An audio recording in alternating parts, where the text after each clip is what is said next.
ಎಲ್ಲರಿಗೂ ನಮಸ್ಕಾರ. ಯಾಕಪ್ಪ ಇದನ್ನು ಗ್ರೀನ್ ಹಾಕ್ಬಿಟ್ಟಿನಿ ನೀನು? ಇಲ್ಲಿ ನೋಡಿ, ಕರೆಕ್ಟಾಗಿ ಪ್ರೊಡ್ಯೂಸರ್ಗಳು ಎಷ್ಟು ಚೆನ್ನಾಗಿದೆ. ಇಲ್ಲಿ ಅಷ್ಟು ಜನ ಪ್ರೊಡ್ಯೂಸರ್ಸ್ ಅನ್ನ ಇದ್ದಾರೆ. ನಾನೊಬ್ಬ ಮಾತ್ರ ಗುರು ರಾಜ್ ಮೇಲೆ ಹಿಂಗೆ ಗುರು ಆಗ್ತಾ ಇದ್ದೆ ಇಡೀ ಸಿನಿಮಾ. ದಿಗಂತ ಹಿಂಗೆ ನಾನು ಏನು ಮಾಡ್ಬಿಟ್ಟಿದ್ದಾರೆ ನೋಡಿ. ಇವ್ರು ನೋಡಿ, ನಾನೊಂದು ಸಾಂಗ್ ಕೊಟ್ಟಿಲ್ಲ, ಏನು ಕೊಟ್ಟಿಲ್ಲ. ದೇವರು ಧನ್ಯ ಮಾತ್ರ ಮಧ್ಯ ಬಂದು ನನ್ನದು ಸಾಂಗ್ ಕೊಡಿ ಅಂತೇಳಿ ಇಟ್ಕೊಂಡು. ಇವ್ರು ನೋಡಿ, ಈಗ ಮಾಡ್ತೀನಿ ಸರ್ ನಾನು ಹೇಳ್ದಂಗೆ ಸಾಂಗು ನಿಮ್ಮ ಜೊತೆ ರೆಡಿ ಅಂತ ಹೇಳ್ತಿದ್ದಾರೆ. ಇವ್ರೊಂಥರ ಸಂಪತ್ತರ ಆಚೆ ನಿಂತ್ಕೊಂಡು ಡೈರೆಕ್ಟರ್ನ ಹಿಂದೆಯಿಂದ ಡೈರೆಕ್ಟ್ ಮಾಡ್ತಿದ್ದವ. ನನಗೆ ಅವ್ರ ಎಕ್ಸ್ಪ್ರೆಷನ್ ಅದೇ ಇಲ್ಲ ಕಾಣಿಸ್ಬಿಡ್ತಾರೆ ನಿಮ್ಮ ಸಿನಿಮಾ ಜಡ್ಜ್ಮೆಂಟ್. ಈ ಜಡ್ಜ್ಮೆಂಟ್ ಅನ್ನೋದು it's the most important word of life.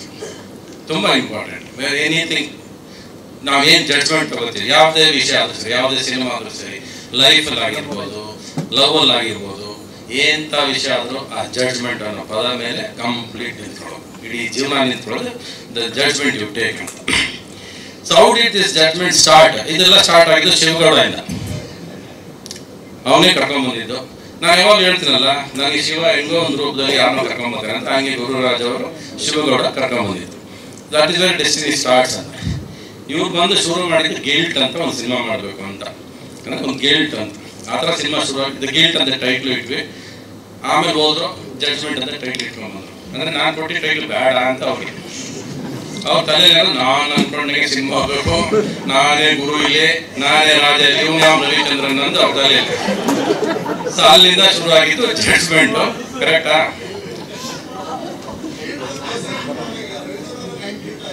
ಕತೆ ಅದೇ ತಾನೆ ರೀ. ಸರಿ, ಓಕೆ. ಇವಾಗ ಜಡ್ಜ್ಮೆಂಟ್ ಇಂದ ತಾನೆ ಟೈಟ್ಲು. ಎದೆ ತಟ್ಕೊಂಡು ನಿಂತ್ಕೊಂಡು ನಂದೇ ಟೈಟ್ಲು ಅಂತ ಹೇಳ್ತೀರಾ ಅಲ್ವಾ? ನೀವೇ ಕಳ್ಸಿದ್ರ. ಬಟ್ ಜಡ್ಜ್ಮೆಂಟ್ ನಿಮ್ದು ಅಲ್ಲ, ಪುಟ್ಕೋಸಿ ನಮ್ದು ಅಲ್ಲ. ಆ ಜನ ಕೊಡೋ ಜಡ್ಜ್ಮೆಂಟೇ ಫೈನಲ್. ಕರೆಕ್ಟಾ? ನಮ್ದು ನಿಮ್ದು ಏನು ಜಡ್ಜ್ಮೆಂಟ್ ಅವನೇನು ಕೊಟ್ಟರೆ ಅದೇ ಜಡ್ಜ್ಮೆಂಟ್ ಆಗೋದು ಫೈನಲ್. ಈಗೆಲ್ಲ ಇಲ್ಲಿರೋರೆಲ್ಲ ಹೇಳಿದ್ರು, ಎಲ್ಲರೂ ನನ್ ಕಂಡ್ರೆ ಖುಷಿ ಆಯ್ತು ಅಂತ.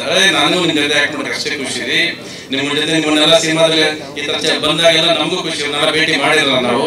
ಯಾಕಂದ್ರೆ ನಮ್ಮನ್ನ ಸೈಡಲ್ಲಿ ತಳ್ಳಿಬಿಟ್ಟಿದ್ರು. ರವಿಚಂದ್ರ ಭಯ, ರವಿಚಂದ್ರ ಹಿಂಗೆ, ರವಿಚಂದ್ರ ಹಂಗೆ ಎಲ್ಲ ಹೇಳಿ ಇವ್ರಿಗೆಲ್ಲ ಇವ್ರದೇ ಒಂದು ಕಲ್ಪನೆ, ಇವರೇ ಒಂದು ಜವಾಬ್ದಾರಿ ಇದ್ದಾರೆ ಎಲ್ಲರೂ.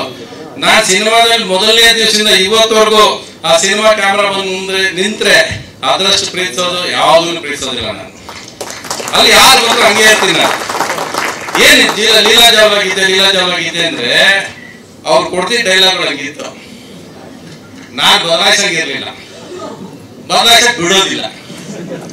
ಮುಚ್ಕೊಂಡು ಮಾತಾಡ್ರಿ, ಇದನ್ನೇ ಹಿಂದೆ ಕೂತ್ಕೊಂಡು ಅದನ್ನೇ ಮಾತಾಡಕ್ಕೆ ಅಂತ ಹೇಳೋರು. ನಾನು ಏನ್ ಅದು ಬರೋದಿಲ್ಲ ಬಾಯಿ ನನಗೆ. ಹತ್ತತ್ರ 108 ಕೇಸ್ ಹೇಳ್ಸಿದ್ದಾರೆ ನನ್ನ ಕೈಲಿ. ಅವ್ರು ಹೇಳ್ರಲ್ಲ ರೈಟ್ರು, ನಮ್ಮ ಅವ್ರ ಹೆಸರು ವಾಸವನ. ಅಯ್ಯೋ, ನನ್ನ ಜೀವನದಲ್ಲಿ ನಡೆದ್ರೆ 2 ಕೇಸ್ ನೆನಪಿಲ್ಲ ನನಗೆ. ಇವ್ರು ಯಾವ ಕೇಸ್ಗಳು ಡೆಲ್ಲಿಯಲ್ಲಿ ಅದು ನಡೀತಂತೆ. ಕೊನೆಗೆ ಜಡ್ಜ್ಗೂ ಹೇಳಿದೆ, ಹೇಳ್ರಿ ಜಡ್ಜ್ ಈ ಕೇಸ್ ತಗೊಂಡ್ರೆ ರೆಫರ್ ಮಾಡಿ ಅಂತ ಜಡ್ಜ್ಗಳು ಮುಗ್ದಾಕ್ಬಿಟ್ಟಿದ್ದೀನಿ ನಾನು ಸಿನಿಮಾದಲ್ಲಿ. ಆ ರೇಂಜ್ ಕೇಸ್ಗಳು. ಅಷ್ಟು ನಾಲೆಜ್ ಬರೋ, ಅಷ್ಟು ತಿಳ್ಕೊಂಡಿದ್ದಾರೆ, ಅಷ್ಟು ವಿಷಯ ಹೇಳಿಸ್ಬೇಕು ಅನ್ನೋದು ಅವರ ಒಂದು ಉದ್ದೇಶ. ಏನಂದ್ರೆ ನೀವು ಹೇಳ್ಬೇಕು ಸರ್, ಈ ವಿಷಯಗಳು ನೀವು ಹೇಳ್ಬೇಕು, ನಿಮ್ ಬಾಯಲ್ಲಿ ಒಳ್ಳೆ ವಿಷಯಗಳು ಹೇಳ್ಬೇಕು ಅನ್ನೋದೇ ನಮ್ಮ ಉದ್ದೇಶ ಅಂದ್ರು. ಆಯ್ತು, ನಾನು ಹೇಳ್ತೀನಿ ಅಂತ ಅನ್ಸುತ್ತೆ, ನೀವು ಅನ್ಕೊಂಡು ತಲುಪಿದ್ದೀನಿ ಅಂತ ಅನ್ಸುತ್ತೆ. So that is my job and I love working with all you people. I am happy to be a part of this project. 1 ವರ್ಷ ತಗೊಂಡ್ರಿ ಅಲ್ವಾ? 1 ವರ್ಷ ನಿಮ್ಮಿಂದ ಅಂತ ಹೇಳ್ಬಿಟ್ಟು ಸ್ಟೇಜಲ್ಲಿ ಅಲ್ವಾ? ನೀವೇ ತಗೊಂಡಿದ್ದು, ನಿಮ್ದೇ ಜಡ್ಜ್ಮೆಂಟು, ಡಿಲೇ ನಿಮ್ದೆ, ಎಲ್ಲ ನಿಮ್ದೆ. ನಾವು ಮರಿ 30 ದಿವಸ ಆಕ್ಟ್ ಮಾಡಿದ್ವಿ, ನೀವು 7 ದಿವಸ ಬಂದಿದ್ದೀವಿ, ಹೋಗಿದ್ದೀವಿ. 12 ದಿವಸ ಕೋರ್ಟಲ್ಲಿ ಹುಚ್ಚಾಡಿದ್ರೆ ನನ್ನ. ಕರೆಕ್ಟಾ? ಎಲ್ಲಿ ಬಿಡ್ರಿ ನನ್ನ? ಒಂದೇ ಕೋರ್ಟ್, ಒಂದೇ ಬಕೆಟ್ ಉಳಿಸ್ಕೊಂಡ್ರಿ. ಎಷ್ಟು ಮೋಸ ಮಾಡಿದ್ರಿ, ಎಷ್ಟು ಸುಳ್ಳು ಹೇಳಿದ್ರಿ. ಒಂದು ಹಾಡು ಕೊಡ್ತೀನಿ ಅಂದ್ರಿ, ಕೊಡ್ಲಿಲ್ಲ. ಮಾಡಿರೋ ಹಣ್ಣು ಕಿತ್ತಾಕ್ಬಿಟ್ರಿ. ಆ ದಾಸರು ಅದಕ್ಕೆ ಮೇಲೆ ಒಂದು ರೆಡ್ ಲೈಟ್ ಹಾಕ್ಬಿಟ್ಟು ರೆಡ್ ಲೈಟ್ ತೆಗೆದು ಸಾಂಗ್ ತೆಗೆದು ನಾನು ಸ್ಪಾಟಲ್ಲಿ ಹೇಳಿದೆ, ಚೆನ್ನಾಗಿಲ್ಲ ಸರ್ ಈ ರೆಡ್ ಲೈಟ್ ನೀವು ಕೇಳಿಲ್ಲ, ಕೊನೆಗೆ ತೆಗೆದಾಕ್ಬಿಟ್ಟು ಹೇಳಿದೆ.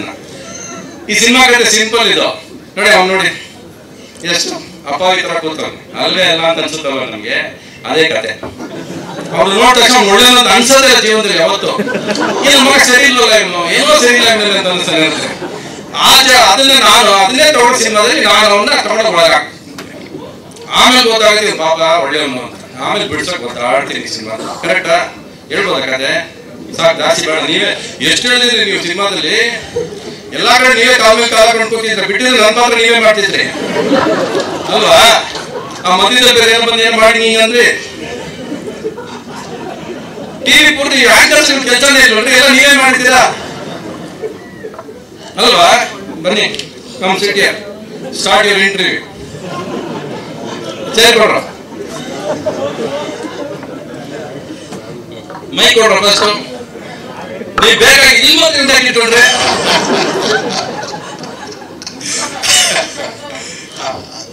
ಪಾಪ ನಾನು ನೋಡ್ರೆ ಭಯ ಭಯ ಅಂತಾರೆ. ಈಗ ಎಲ್ಲ ಇದು ಭಯ ನೋಡೋಣ. ಹೇಳಿ, ಕೇಳಿ, ಪ್ರಶ್ನೆ ಕೇಳಿ. ಅಲ್ಲ, ನೀವು ಪ್ರಶ್ನೆ ಟೆನ್ಷನ್ ಆಗಿ ಗೊತ್ತಾಗ್ತಾ ಇಲ್ಲ. ಆಕ್ಚುಲಿ ಲಕ್ಷ್ಮೀ ಮೇಡಮ್ ಹೇಳಿದ್ದು, ಮೇಘನಾ ಅವ್ರು ಹೇಳಿದ್ದು, ಧನ್ಯ ಹೇಳಿದ್ದು, ಅದು ನಿಜ. ನನಗೂ ತುಂಬಾ ಧನ್ಯ ಹೇಳಿಲ್ಲ ಪಾಪ. ಧನ್ಯ ನಾನು ನೋಡಿದ್ರೆ ಭಯನಿಲ್ಲ, ಏನಿಲ್ಲ. ಧನ್ಯ ಏನಿದ್ರಲಿಲ್ಲ, ಇಲ್ಲ ಇಲ್ಲ ಇಲ್ಲ. ಆ ದಿಗಂತೂ ನನ್ನ ಮಗ ಇದ್ರಲ್ಲ, ಅವ್ರಿಗೂ ಎದುರು ಇಲ್ಲ, ಏನಿಲ್ಲ, ಆರಾಮ. ಹೌದಾ? ರೂಪ ಯಾರು? ರೂಪ ಹೇಳಿ. ಇಡೀ ಸಿನಿಮಾ ನಿಮ್ಗೆ ನಂಬಲ್ಲ ರೀ. ಆ ರೂಪ, ಈ ರೂಪ ಯಾವ ರೂಪ ಕನ್ಸಿ ನೋಡೋಣ. ಕೊನೆಯನ್ನು ನೋಡಿಲ್ಲ ಸಿನಿಮಾದಲ್ಲಿ. ಇಡೀ ಕೇಸ್ ಒಂದು 1000 ಸರಿ ರೂಪ ರೂಪ ರೂಪ ಅಂತ ಹೇಳಿದ್ರು. ಫೇಸ್ಬುಕ್ ಅಲ್ಲಿ ಯಾರು ತೋರಿಸೋದು ರೂಪ, ಇವರೇ ರೂಪ ಅಂತ ಸುಮ್ಮನೆ ಆಗ್ತಾರೆ. ಎಷ್ಟು ರೂಪ ತೋರಿಸಿದ್ದು ಕೊನೆಗೂ ತೋರಿಸೇ ಇಲ್ಲ. ಅದು ಯಾವ ರೂಪ ಅಂತ ನನಗೆ ಇನ್ನೂ ಗೊತ್ತಿಲ್ಲ. ಹೇಳಿ. ಇಲ್ಲ, ನಾನು ಹೇಳುದು ಆ ಸಿಂಪಲ್ ಆಗಿ ರವಿ ಸರ್ ಬಗ್ಗೆ ನನಗೂ ಜಡ್ಜ್ಮೆಂಟ್ ಬಗ್ಗೆ ಹೇಳ್ರಿ. ಇಲ್ಲಿರೋ ಅಷ್ಟು ಜನಕ್ಕೆ ರವಿಚಂದ್ರನ್ ಬಗ್ಗೆ ಗೊತ್ತಾ ಗೊತ್ತಿಲ್ಲ? ನನ್ನ ಬಗ್ಗೆ ಸಿನಿಮಾ ಹೇಳ. ನಿಮ್ಮ ಜಡ್ಜ್ಮೆಂಟ್ ಬಗ್ಗೆ ಹೇಳಿ. ಲಾಭ ಬಂದ್ರೆ ನಮ್ಗೆ ಎಷ್ಟು ಕೊಡ್ತೀರಾ? ಲಾಭ ಎಷ್ಟು ಬರ್ತದೆ? 400 ಕೋಟಿ ಬರುತ್ತೆ. 400 ಕೋಟಿ ಬಂದಿದೆ. ಸಿನಿಮಾನೇ ಸುಳ್ಳು, ಅಪಪ್ರಚಾರ ಮಾಡಿದ್ರೆ ಕರೆಕ್ಟ್ ಅಂತ ನೀವೇ ಹೇಳಿದ್ದೀರಾ. ಉತ್ತರ ಕೊಡಿ. ಸುಮ್ಮನೆ ಟಿವಿ ಮುಂದೆ ಮಾತಾಡೋದಲ್ಲ, ಎಲ್ಲ ಉತ್ತರ ಕೊಡ್ಬೇಕು. ಪ್ರಶ್ನೆ ಏನಿಲ್ಲ. ಈಗ ನಿಮ್ ಲೈಫ್ ಹೇಗೆ ಪ್ರಜ್ವಲಿಸ್ತಾ ಇದೆ ಹೇಳಿ.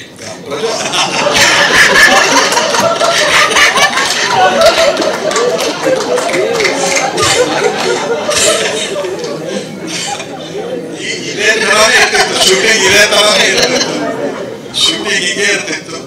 ಎಲ್ರದ್ದು ನಮ್ದು ರಿಯಾಕ್ಷನ್ಸ್ ಹೀಗೆ ಇರ್ತಿತ್ತು. ಎಷ್ಟೋ ಸರ್ತಿ ಹೋಗಿ ನಾನು ಮಾನಿಟರ್ ಹಿಂದೆನೋ ಕ್ಯಾಮ್ರಾ ಹಿಂದೆನೋ ಕೂತು ನಕ್ಕು ಅದನ್ನ ಮತ್ತೆ ಮೂಡಿ ಬರೋಷ್ಟೊಳಗಡೆ ನಾವು ಸುಸ್ತಾಗಿ ಹೋಗಿದ್ದು. ಪ್ರಾಬ್ಲಮ್ ಆಗ್ತಿದ್ದು ಒಂದೇ, ಇವ್ರು ಕಟ್ಟಿ ಹೇಳ್ತಾನೆ ಡೈಲಾಗ್ ಮುಗಿದೋಯ್ತು, ಇವ್ರು ಕಟ್ಟಿ ಹೇಳಲ್ಲ. ಸೊ ಅಲ್ಲಿಂದ ಕಂಟಿನ್ಯೂಸ್ ನಂದೇ ಒಂದು ವರ್ಷ ಸ್ಟಾರ್ಟ್ ಆಗೋದು. ಆ ಎದುರುಗಡೆ ಗೊತ್ತಿಲ್ಲ ಏನ್ ನೋಡ್ಬೇಕು ಅಂತ ಹೇಳ್ರಿ. ಸೊ ಇದೇ ತರದ ಫಾರ್ಮ್ ಒಳಗೇನೆ ಒಂದು ಮನುಷ್ಯನ ಪ್ರಾಯಶ್ಚಿತ್ತದ ಬಗ್ಗೆ ಈ ಕಥೆ ಇದೆ. ಅದು ಏನಂದ್ರೆ ನಾವು ತಿಳಿದೇನೋ ತಿಳಿದು ಒಂದು ತಪ್ಪು ಮಾಡ್ತೀವಿ. ನಮ್ದು ಯಾವುದೋ ಒಂದು ಕಾಲಘಟ್ಟದೊಳಗೆ ಜೀವನದೊಳಗೆ ಒಂದು ಆದಾಗ ಮೊದಲೇದು ಆ ತಪ್ಪನ್ನ ಯಾರಾದ್ರೂ ಹೇಳಿದಾಗ ಆ ತಪ್ಪನ್ನ ಒಪ್ಕೊಳ್ಳೋದು ಒಂದಾದ, ತಪ್ಪು ಸರಿಪಡಿಸ್ಕೊಳ್ಳೋದು ಇನ್ನೊಂದು. ಸೊ ಈ ಸಿನಿಮಾದೊಳಗೆ ತಪ್ಪು ಆಗಿರೋ ತಪ್ಪನ್ನು ಸರಿಪಡಿಸ್ಕೊಳ್ಳುವಂತ ವ್ಯಕ್ತಿ ಹೊರಟಾಗ ಅವನಿಗೆ ಆಗುವಂತ ಯಾವುದೇ ಆಬ್ಸ್ಟಕಲ್ಸ್, ಸಂಕಷ್ಟಗಳು ಬರುವಂತಹದ್ದು ಕಥೆ ಇದು. ಇದು ರವಿಚಂದ್ರನ್ ಸರ್ ಅಂತಾನೆ ಬರೆದಿರುವಂತಹ ಒಂದು ಕಥೆ. ಯಾಕಂದ್ರೆ ಅವ್ರನ್ನ ನಾನು ಎಲ್ಲಾ ತರ ಕೋರ್ಟ್ ಅಲ್ಲಿ ಅವ್ರು ವಾದ ಮಾಡೋದು, ಅವ್ರ ಸ್ಟೈಲು, ಅವರು ಮಾತಾಡೋ ಶೈಲಿ, ಅದನ್ನ ಬಳಸ್ಕೊಳ್ಳುವಂತ ಒಂದು ಸಶಕ್ತ ಕಥೆ ನಾನು ಬರೆದಿದ್ದೀನಿ ಅನಿಸ್ತು. ವಾಸ್ತವಮೂರ್ತಿ ಅವರು ಅದಕ್ಕೆ ತಕ್ಕಂಗೆ ನಮ್ಗೆ ರಿಸರ್ಚ್ ಮಾಡಿ ಕೊಟ್ಟು ನೋಡೋದು.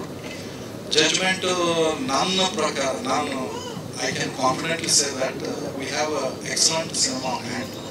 It's going to be a, yeah, I can say that. It's going to be a hit. Kannada ಪ್ರೇಕ್ಷಕರು ಬಹಳ ಖುಷಿಯಿಂದ ಇದನ್ನು ಸ್ವೀಕಾರ ಮಾಡ್ತಾರೆ. ರವಿ ಸರ್ ಅದನ್ನ ಈ ಇದ್ರೊಳಗೆ ಅವ್ರು ಒಪ್ಕೋತಾರೆ. ಯಾಕಂದ್ರೆ ಯುದ್ಧಕಾಂಡ ಮಾಡಿದಾಗ ಆ ಯುದ್ಧಕಾಂಡದ ಒಂದು ಆಕ್ರೋಶ, ಹೊರ ಕಾಣಿಸುವಂತ ಆಕ್ರೋಶ, ಕಣ್ಣೊಳಗಿನ ಕೆಂಪು, ಆ ಮನೆಯೊಳಗೇನಿದ್ರು ಅದನ್ನೆಲ್ಲ ಇಲ್ಲಿ ಮಾಗಿದ ರೂಪದೊಳಗೆ ಕೊಟ್ಟಾರೆ. ಅದೇ ಆಕ್ರೋಶ, ಅದೇ ಗತ್ತು, ಅದೇ ಶೈಲಿ, ಆದ್ರೆ ಮಾಗಿದ ರೂಪದೊಳಗೆ ಕೊಟ್ಟಾರೆ. ಇದು ಹೊಸ ಥರದ ರವಿಚಂದ್ರನ್ ಸಿನಿಮಾ ಅನ್ಕೊಂಡು ನಾನು ಅದನ್ನು ಪ್ರೆಸೆಂಟ್